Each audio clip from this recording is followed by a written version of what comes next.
بہت سے لوگوں کے میسج آئے ہیں، وہ کوئی میڈیا پہ بڑے فیمس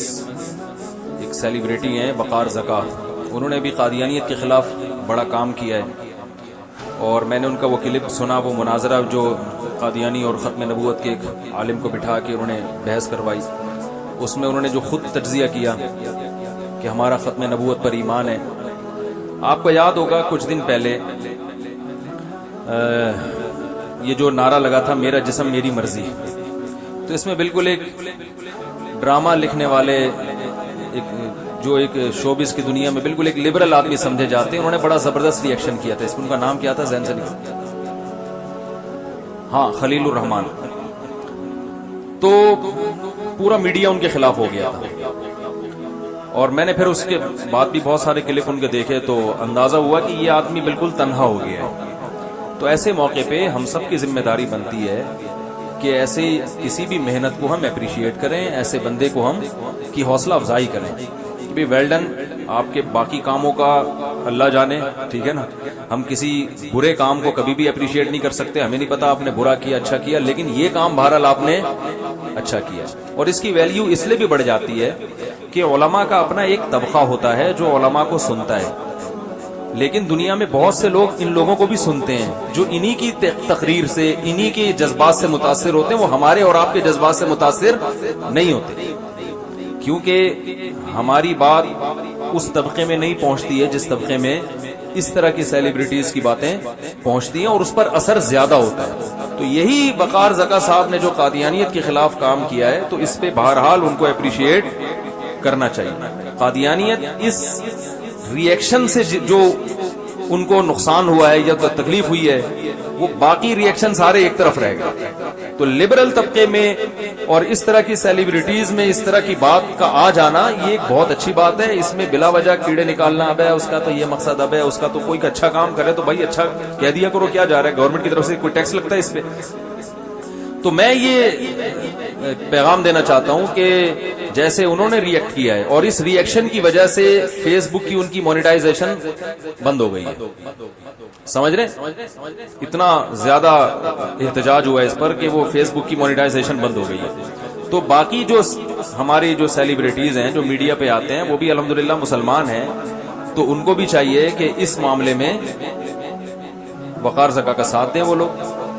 ساتھ نہیں دیتے تو اپنے طور پر ایک کوئی ویڈیو ریکارڈ کروا لیں کہ بھائی ہم اس مسئلے میں ہم جیسے بھی ہیں بہرحال کلمہ گو مسلمان ہیں،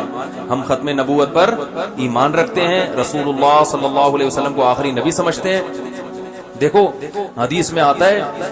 کہ جس کے دل میں رائی کے دانے کے برابر بھی ایمان ہوا،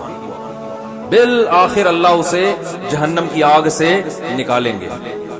آپ صلی اللہ علیہ وسلم نے فرمایا کہ جب سفارش شروع ہوگی نا، نبی صلی اللہ علیہ وسلم شفاعت کریں گے، یار اے اللہ فلاں فلاں لوگ میری امت کے گناہوں کے سبب جہنم کی آگ میں ہیں، لیکن وہ میرا کلمہ پڑھتے تھے، ان کی یہ نیکیاں ہیں، تو نبی صلی اللہ علیہ وسلم شفاعت کریں گے، کرتے کرتے بہت بڑا طبقہ حدیث میں آتا ہے کہ وہ جہنم سے نکل جائے گا۔ تو آخر میں اللہ فرمائیں گے اب کوئی ہے سفارش کرنے والا؟ تو کوئی بھی اب مزید شفاعت کرنے والا نہیں ہوگا۔ تو اللہ تعالیٰ فرمائیں گے هل يبقى الا الرحمن، ابھی رحمان باقی ہے،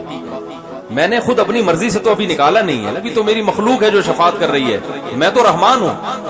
تو اللہ کہیں گے کہ جس نے زندگی میں ایک بار بھی لا الہ الا اللہ کہا، محمد رسول اللہ،